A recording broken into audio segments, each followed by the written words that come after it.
Welcome to St Cat's Chats, the official podcast of St Catherine's British School in Athens. Each episode, we sit down with guests from our community and beyond to explore the role education has played in their lives, the impact of the school values of care, dedication, curiosity and integrity, as well as the intellectual and academic lessons that St Catherine's brings to life. Thank you for joining us. Hello and welcome to St Cat's Chats, the first in the St Catherine's podcast series. It's great to be able to launch this new venture, an opportunity for me to talk to really interesting people about education and the role that it's played in their lives. My name is Jon Perriss and I'm the head teacher at St Catherine's British School here in Athens. And my first guest on the podcast is a very special guest because it's one of our students. And it's great to launch our series in this manner. The reason why, of course, we're here and the reason why we're in education is to bring on the next generation of wonderful young people and leaders. And today I have Christos. Christos, you want to introduce yourself? Yes, so my name is Christos De Meis. I've been going to St. Catherine since nursery. And now you're year 13. Yes, I'm year 13. Yeah, so now you're coming towards the end of your time at the school. And was St Catherine's always in the stars? Was it sort of a path that you were following in other people's footsteps? No, I had an older sister who went to St. Catherine's before me, but I mean, my parents always had the idea of going to the school, as we had some friends when my sister was younger and choosing which school to go to, which very strongly recommended the school for us. Okay, great. And what's your sister gone on to now? My sister is now studying in Boston, at Boston College, studying architecture and economics, and I think the school really prepared her well. Ah, great. Fantastic. So you were saying you've sort of been at the school since nursery. Now, of course, this is only an audio podcast. It's not one of those podcasts where we have video as well. But if you knew Christos, you'd realise that he's definitely grown taller since his very, very early days. He's very, very tall indeed.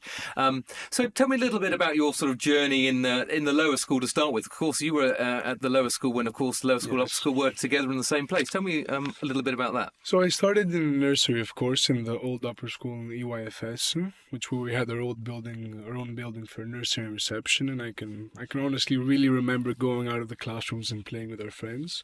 Great. And then I stayed for year 1, 2, and 3. We went to the other building, with the older kids, and there I can honestly remember after school every day, seeing the older kids playing football on the pitch and joining in every now and then to meet them, to play with them.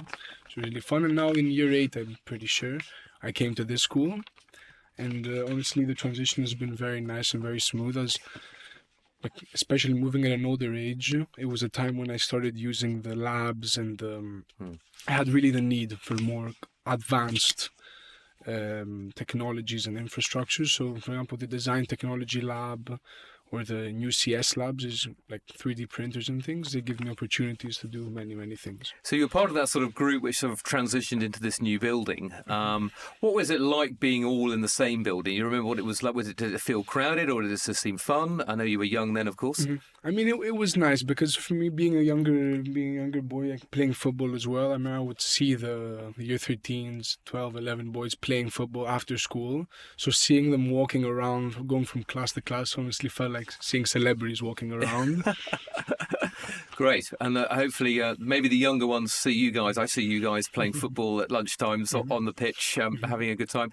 So what are your particular passions? You've mentioned football, you've mentioned science. Are they two of the things that you particularly like? I mean, I think I'm a person who's STEM oriented, so I enjoy maths, computer science and physics primarily. But I also really enjoy playing chess. Okay. I used to play very seriously, like lessons and matches and stuff. But now with the IB, I haven't really had time to continue the matches. But I still play online, and also football is a very big part of my life. I am the captain of the football team, and we go to tournaments and we play matches all together. And aside from the actual football, I mean, we bring younger players from year 10, 11, 12 as well, which are good at football. So it helps us helps them to meet us and for us to become a closer community within the school. Great. And do you support a football team? Yes, of course. I support in Greece Panathinaikos. Excellent. Well, sorry if you are not a Panathinaikos fan, and maybe please don't turn off at this stage. I'm sure that you'll be welcoming of all teams, I'm sure with Christos. Now, so STEM is for you, and where do you sort of hope to progress to, particular subject-wise or college? I hope to study maths, physics, or engineering. I'm not really sure which of the three yet as an undergraduate degree in the US primarily in the East Coast, Boston, New York area. Mm-hmm. And then I would want to stay there for a master's degree in either an MBA or an engineering, the master's, if I do not do that for undergraduate. Okay, great. Now, the reason why Christos has been selected, it's not been a random process. We haven't just plucked Christos out of the mix of the entirety of Year 13. There's lots of wonderful people in your year group. But Christos is chair of the Senate, and the Senate, maybe tell our listeners a bit about the Senate and what its role is in the school.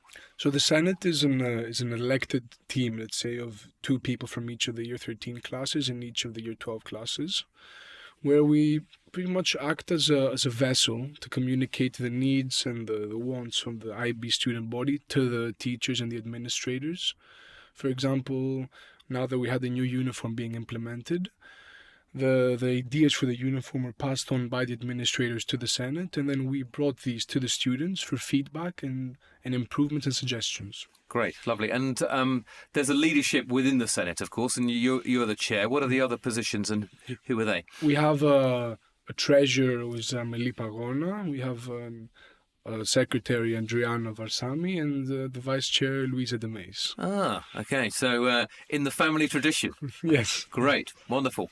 And the listeners might well be pleased to know that actually every fortnight we meet as a group actually. So yes. I invite those 4 Senate leaders to my office and we have lunch together. We're just getting ourselves used to eating and having lunch together rather than maybe eating earlier. I mean, which has always been nice. And it's been nice to sort of chat through different issues and bits and pieces. And what do you think in terms of leadership in the school? What you would say either you as an individual or maybe you as a group of 4? What sort of role do you think you play in the whole school maybe as sort of leadership positions? I think for the whole school, I think that the younger kids see us as leaders, but because we haven't really been exposed to them. The younger kids, I mean, in lower school, we haven't really seen them, but year 7, 8, 9, for example, they know who we are because of, for example, there's signs on the school or, I mean, the younger kids know who the Senate president is and who the treasurer, the secretary is.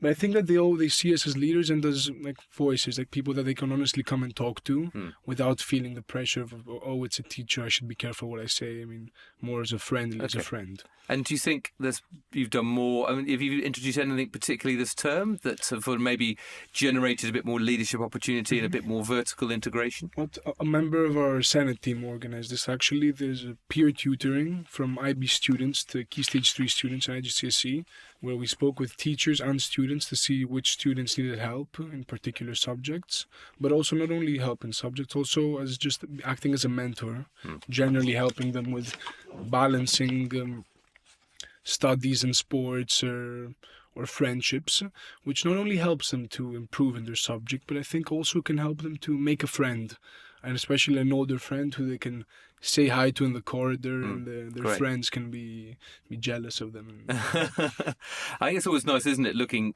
up to someone, just as you said earlier, you liked seeing the 12s and 13s playing football and you thought, I would quite like to be that one day.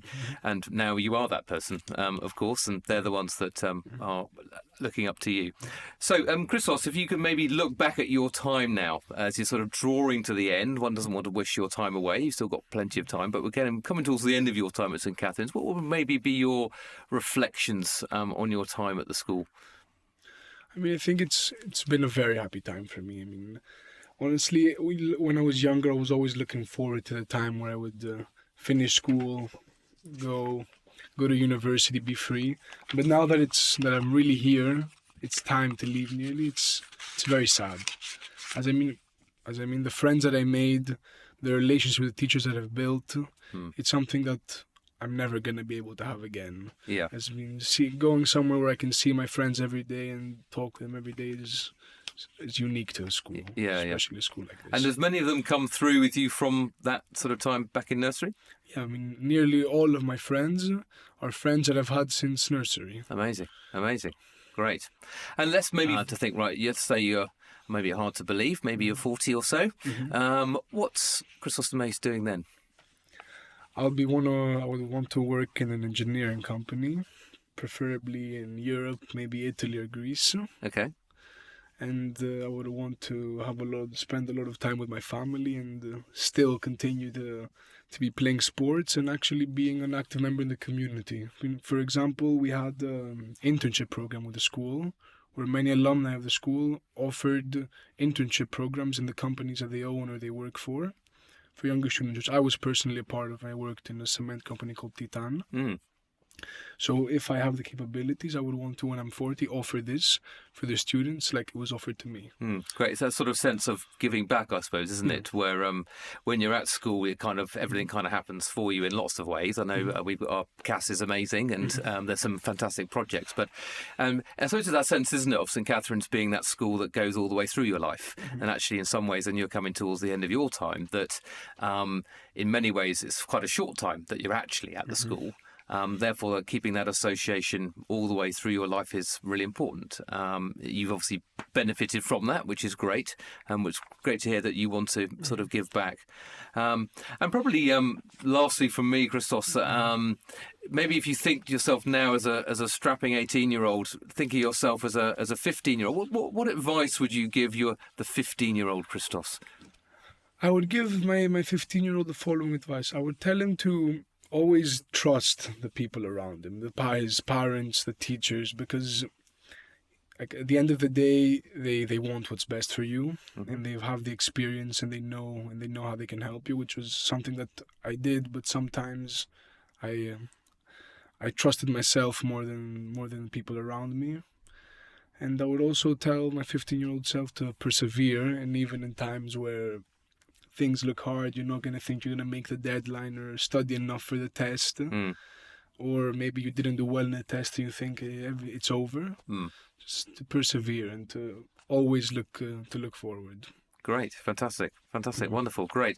Well, that's very kind of you. Thank you so much for answering my questions on that, and hopefully, listeners, this is giving a really insight from our sort of chair, president of the Senate. I suppose in other schools it might be called a head boy or a head of school or something like that. And actually, having that sense of vertical integration is really important, isn't it? That actually we want our young people to look up to our old people, and want our older ones to be role models in the way that they're behaving. Do you think, in terms of the sort of repositioning of the school values, that's made a difference this term, or do you think those values were sort of always there anyway? I think that the values are something that the students care about, because they are enforced by the teachers. The teachers do care that the students follow the value. Now, the value that speaks to me the most from our new values is dedication. For any student, especially doing the IB program, they will know that it's a lot of work and a lot of things to balance. So that if you're dedicated, even if you're not the best student, or you don't have time, or you have many other things to do, like playing football or chess, for example, if you're dedicated, you can finish everything. Great. Well.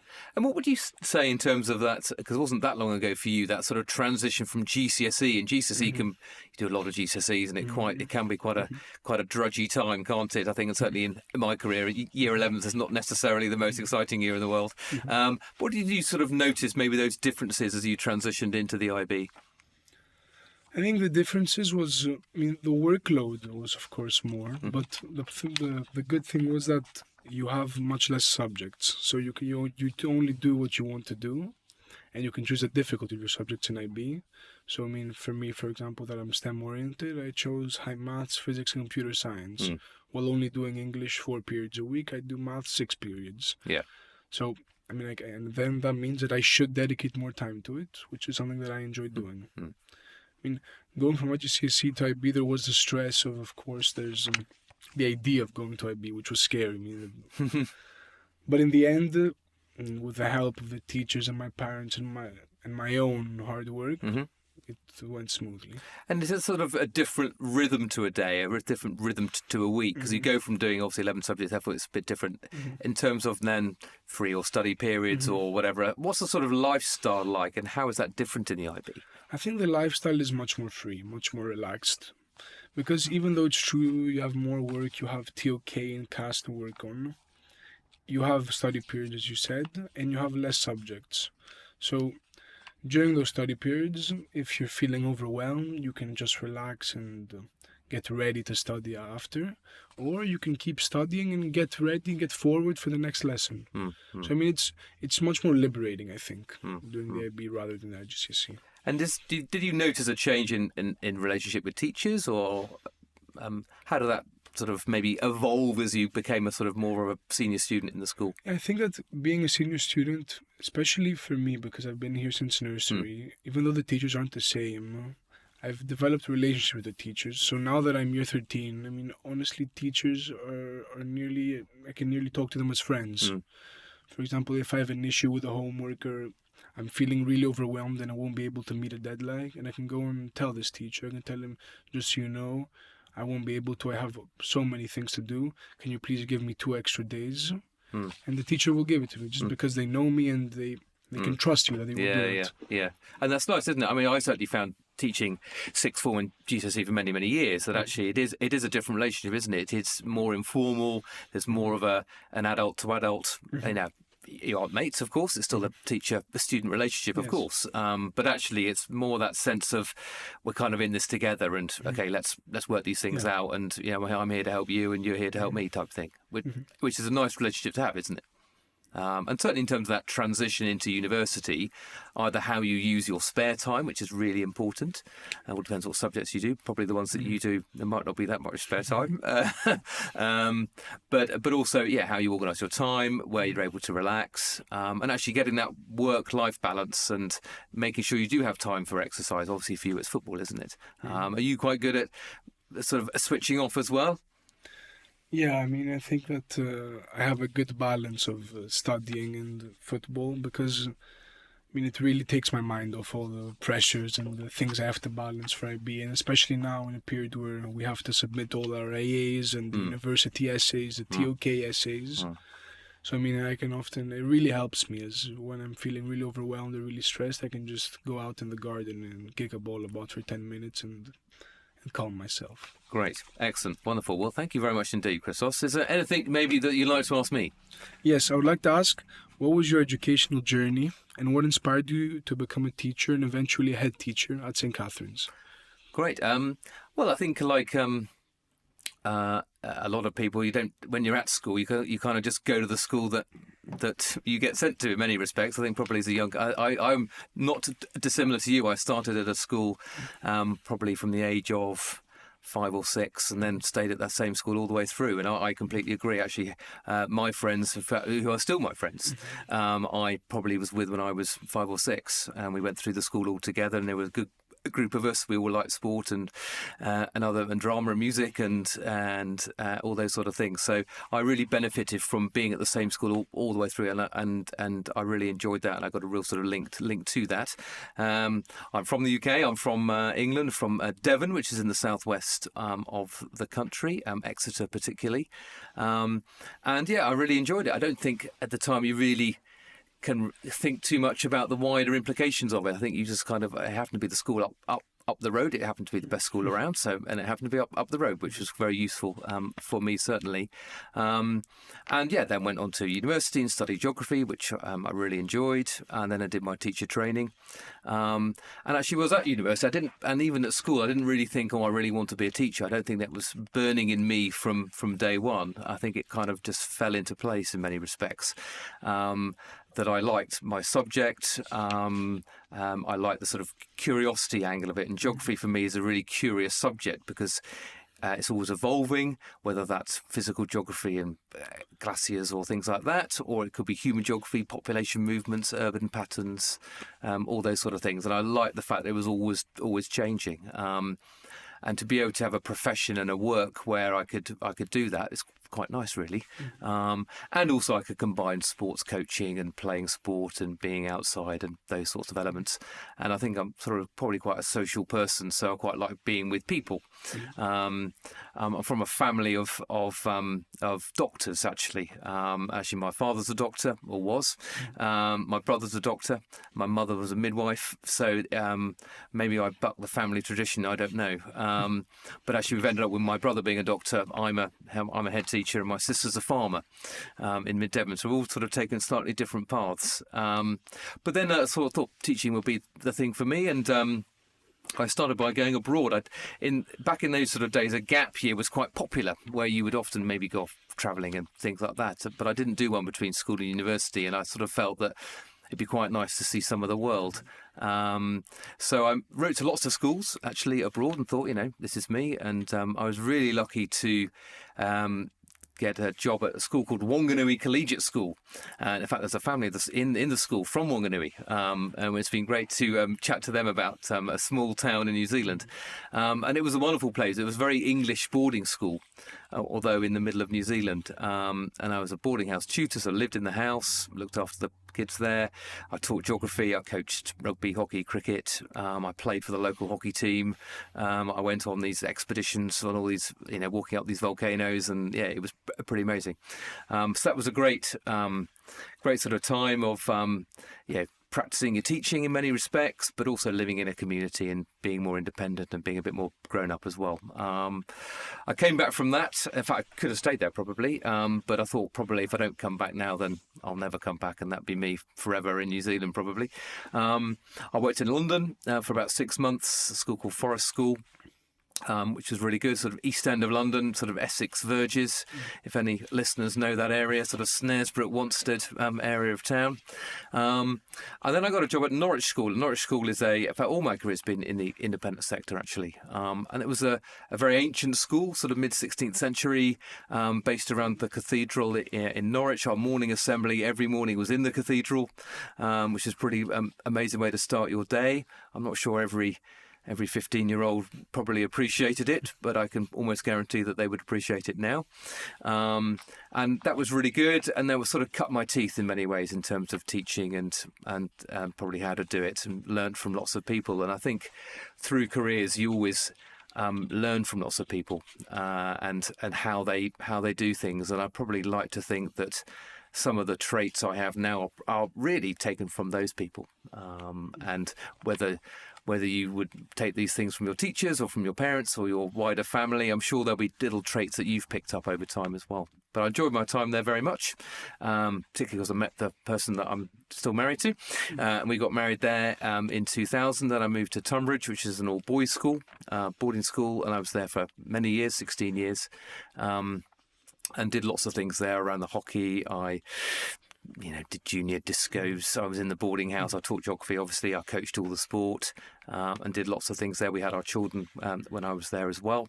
And that was a really happy time for us. Really, really enjoyed that. And that's, very academic school. And we sent lots of kids to the top universities. In fact, in my boarding house, in one of the years, we had 15 in my year 13 in my boarding house.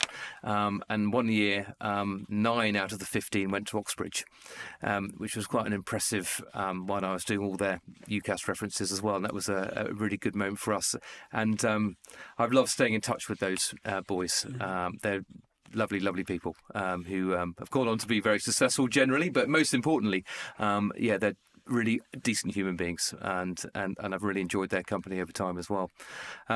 Christ Hospital for 3 years. Christ Hospital, again, is an amazing school. It's a 900 full boarding school in Sussex. I think the grounds are about sort of 1,800 acres. It's a big school, big site.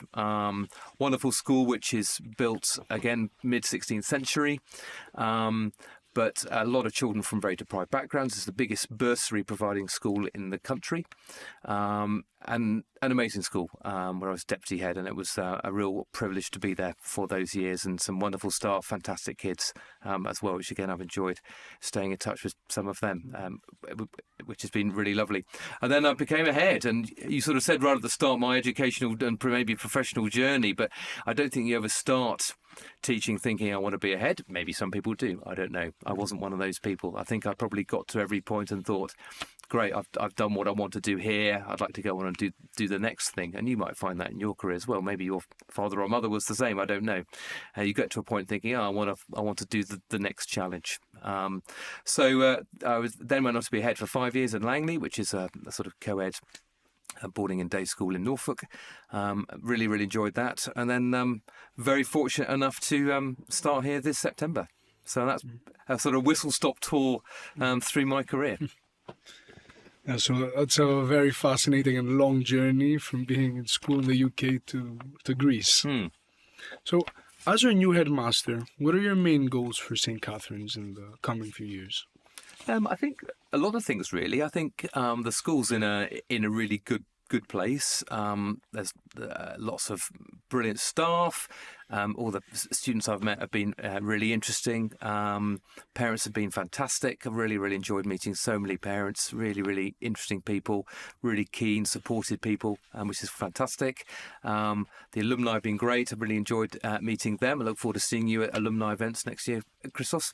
And the governors have been really good as well. I mean, we've got a fantastic team of governors who are really committed, really talented people who really want the best for the school. So all the different ingredients are here, and it's in a really good position. I think in terms of what I would want for the school is it's a little bit like a sort of rugby shirt, I suppose, or a football shirt that is only yours for a certain amount of time. At some point, we're going to have to give it back. So footballers have to give up at some point because they get older, and at some point, none of us will be here because it'll be X number of years in the future, and things move on. And it is up to us who are here now to leave it in a better place than we found it. And that sense of moral obligation, that sense of stewardship is really important. And there'll be a number of measures by which we can see that. And there'll be perceptions as well. There'll be some people that might think it's left in a better place. There'll be some people that maybe don't. But actually, I think doing the right thing, I think, is really important, not doing the easy thing. And I'm a big believer in good manners and decency, that actually you can get a long way in life by being kind to people, by being empathetic, by treating people properly. Again, there'll be perceptions about whether that is true or not. But I think for me, the school based on two sort of key things. The values of the school, as you've already mentioned, really, really important. Turning out good human beings, looking after staff, looking after parents, looking after this parent journey, which is really important. Making sure we are engaged with our alumni, really, really important. And that speaks to all our different values, I think. But also that sense of academic ambition. We want to make sure that we give as much choice for your year group, and every year group that comes after you, that whatever you want to be in life, we do everything we can to give you as much choice as possible. So when you're making those applications in starting year 12 into year 13, that whatever things that you want to be, you can be. And that will change. What you wanted maybe at 15 might have been different to 18, and it might be different when you're 25. It might be different when you're 40. Who knows? So it's about those two things. And if you base base everything on that, and then everything else will flow from that. And that could be sport provision. It could be international award, walking in the hills. It could be all the CAS stuff, all the volunteering, which has been amazing this term. So I think those are the kind of things I think for us that we want to do in terms of moving the school forward. So as I'm sure, sir, you know, as well as everyone else listening, the world is evolving and changing really fast with AI, and generally the world is changing. How do you think the school can help the students prepare for this? Yeah, it's always interesting and there's lots of different changes, whether they are economic, whether they're social, whether they're political changes. I think it's about arming people with that sort of the twin barrels of knowledge and skills. You can't just have a skills-based education because you need to. And you can't just have a knowledge-based education. You need to have those things. Our young people, and obviously I include you in this, that you need to have those attributes of creativity, of resilience, of adaptability. And if you think, let's say 10 years ago, if we'd sat down here 10 years ago, and I said, in 2020, the whole world will close down because of a global virus. you would have gone, you're mad. You're talking absolute rubbish. And we look back through, obviously, our 2020 vision of hindsight and think, well, now we know it was there. So actually, we know some things are going to be coming, and with AI development, we know something's happening. We don't quite know the effects yet, I don't think.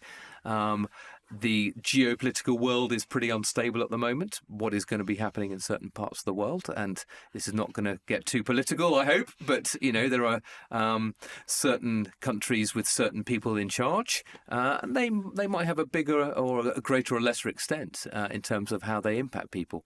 So therefore, we don't know lots of things, but we do know some things. And therefore, it's those attributes of creativity, resilience and adaptability, if I'm just going to choose those three, if we can build those on top of our values, then the young people from St Catherine's are going to be armed pretty well. Because you might think, I'm going to go down a certain path, and suddenly that path is completely blocked because of things that could be economic, it could be political, it could be a war, for example. So actually, how are you going to cope with that? Well, actually, you cope with that by being confident, thinking, do you know what? I'm going to be all right because I'm going to reflect, I'm going to upskill myself in a different area, and now I'm going to launch a company in a different space, and that's going to be successful because of all the skills and the attributes that I already have.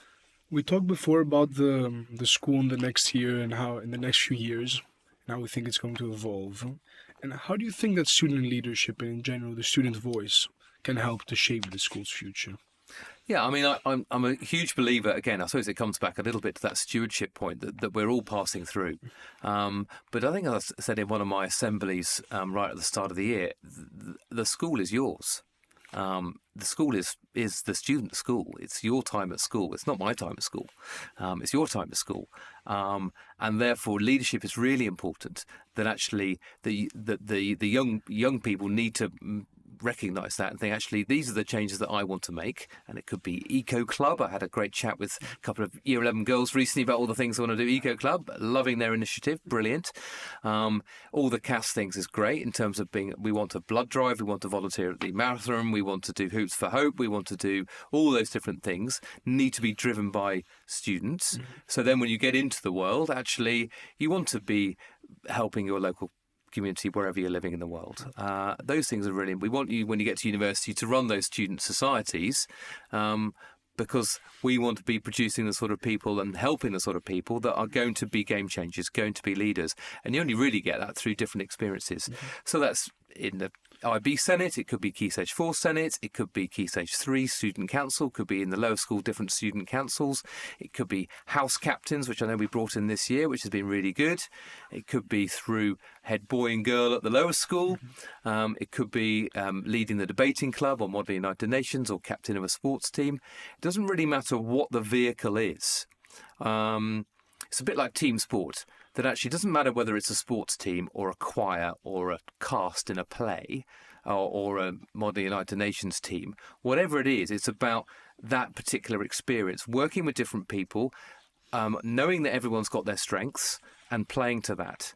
And actually making sure that any team around you is a team of contributing strengths. And I think that's certainly for the school leadership team. That actually we can't have we need a leadership team that is strategically aligned. We all need to be heading in the same direction, absolutely. But we have to be different in the way in which we view things. We have to be able to challenge each other, supportively, of course. Because of that, you therefore get innovation. The example I often use is Abraham Lincoln. So when Abraham Lincoln became president of the United States, he then brought into his cabinet all the people that were going against him for president. So there's a great book called Team of Rivals. So he got around him a team of rivals, a team of people with different opinions, different viewpoints, different backgrounds. And because of that, you're able to then move an organisation, and in his case, the USA, be able to move that forward. And that's what we need to have. But also, I think, in terms of our student leaders, being able to recognise that we want to have lots of people with different views around them. If you have people with the same views, and I won't use some maybe obvious political analogies here, but if you have people around you who all think the same backgrounds, same perspectives, same viewpoints, All that is becomes groupthink. It becomes an echo chamber. You all just end up agreeing with each other. Now, you need to have agreement at the end, of course, but actually having that sense of diversity is really important. And actually, if we can generate that through our senates and student councils, getting those skills and getting those experiences when we're moving into the boardroom or whatever else it might be in the future, therefore you might be able to recognise that as that then moves on. Hope that answers your question. Yes. So, talking about the students now, as I'm sure you know, especially for IB and GCSE students, the workload can be very stressful. Mm-hmm. So how do you plan to implement policies, or in general, how do you plan to help students balance work activities and their personal mental health and well-being as well? Yeah, great. I think, without good mental health and well-being, then actually you aren't going to get the results that you would want, and you aren't going to be happy, are you? Let's face it. I think there's lots of things already in place, actually. I think with our form tutors, our heads of year, our heads of key stage, fantastic people, absolutely fantastic. Mrs. Sumilis as deputy head, he's been here a number of years. I think I'll just use a number rather than give an actual number, but... and Mrs. Alford in the lower school as well, Mrs. Shaw, Dr. Bond. We've got some amazing people who are incredibly kind, incredibly caring. And actually having those people around, it's really important. Having our counsellors, Angelique and Seraphine as well. Really important that we've got some people that our young people can go to if they are in particular need.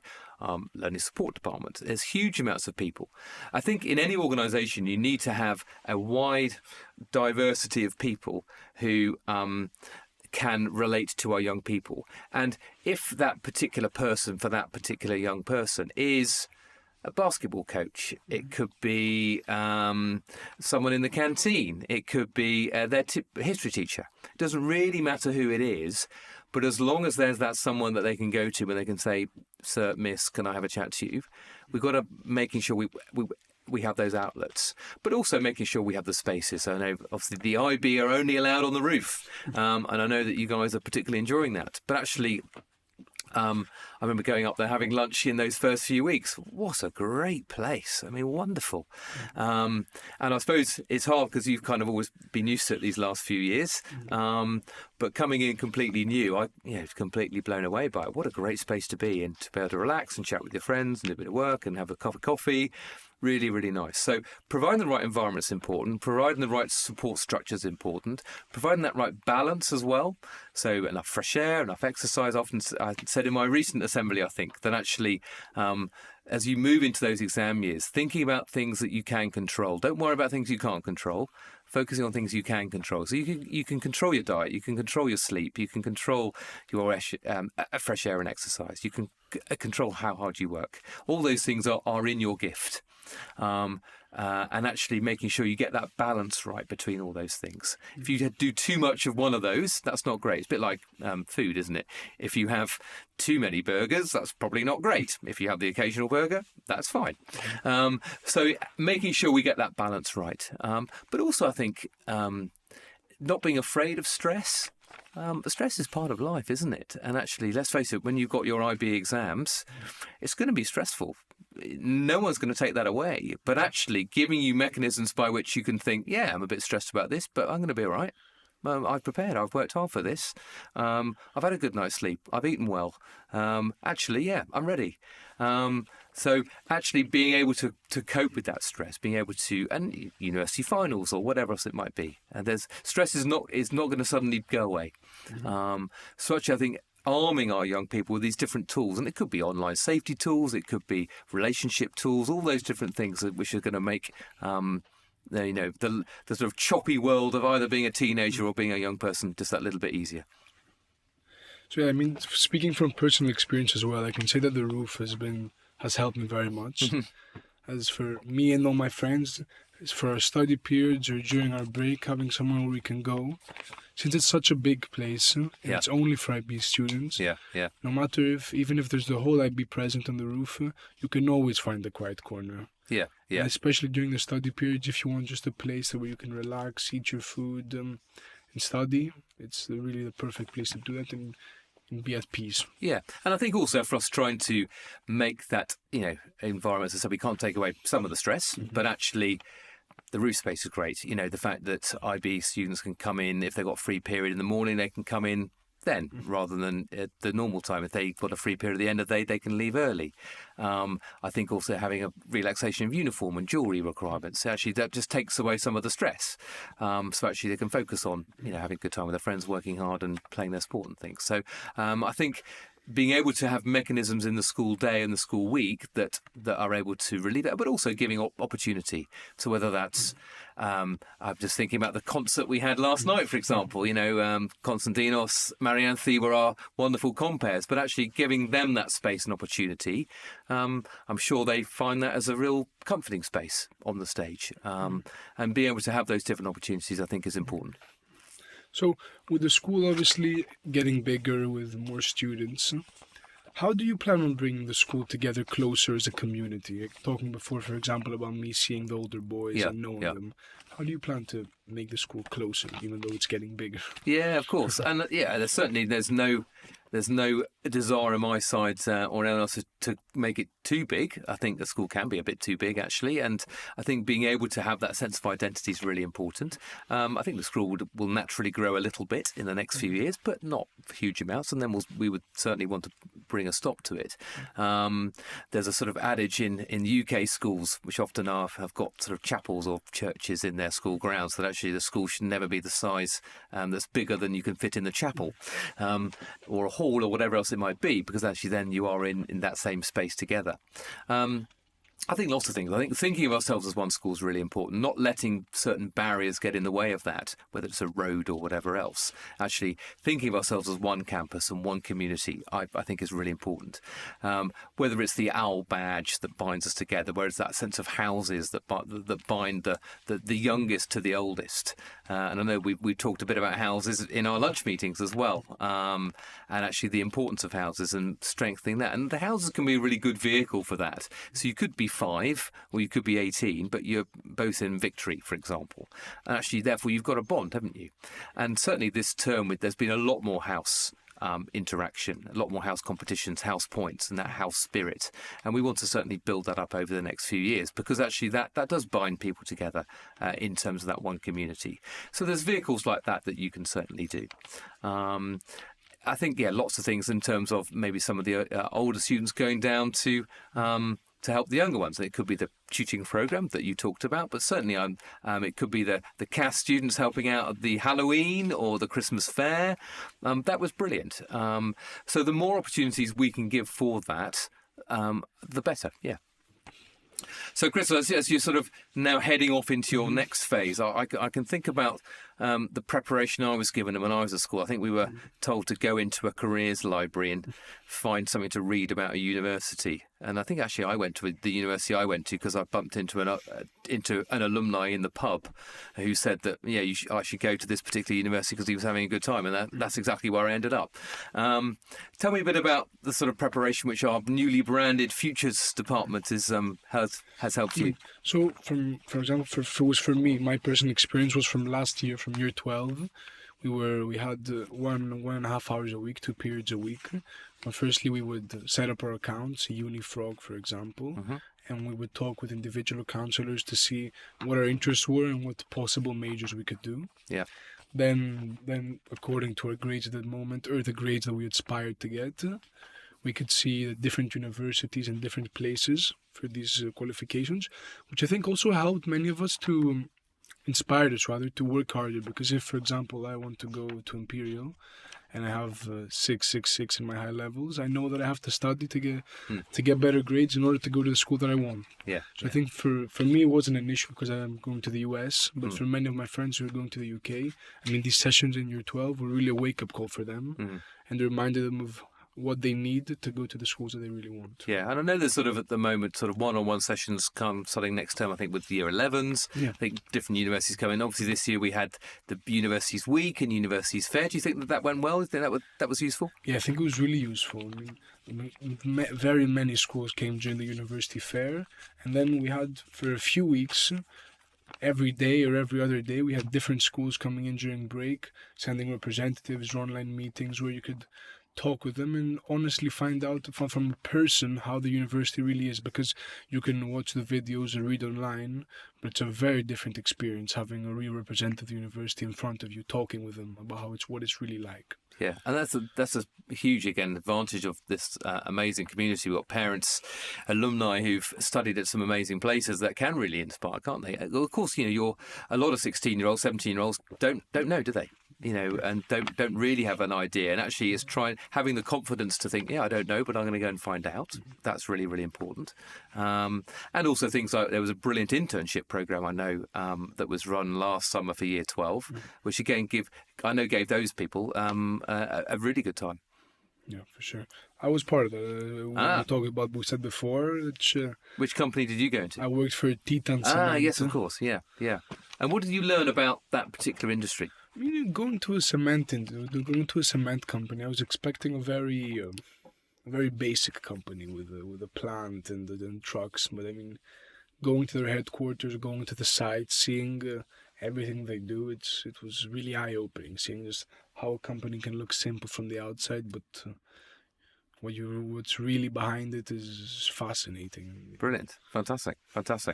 Christos, thank you so much for your time today. Really appreciate it. It's lovely to have you as the first guest on our new podcast, Cats Chats. Thank you for your time. We wish you well with your applications and IB, and obviously wish you well for the future.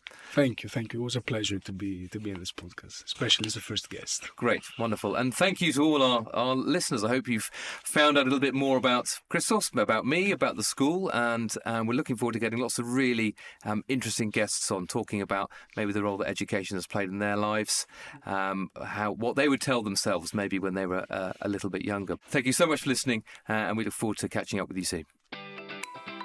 Thank you for joining us on St. Cat's Chats. We hope today's discussion has sparked new ideas and inspired you.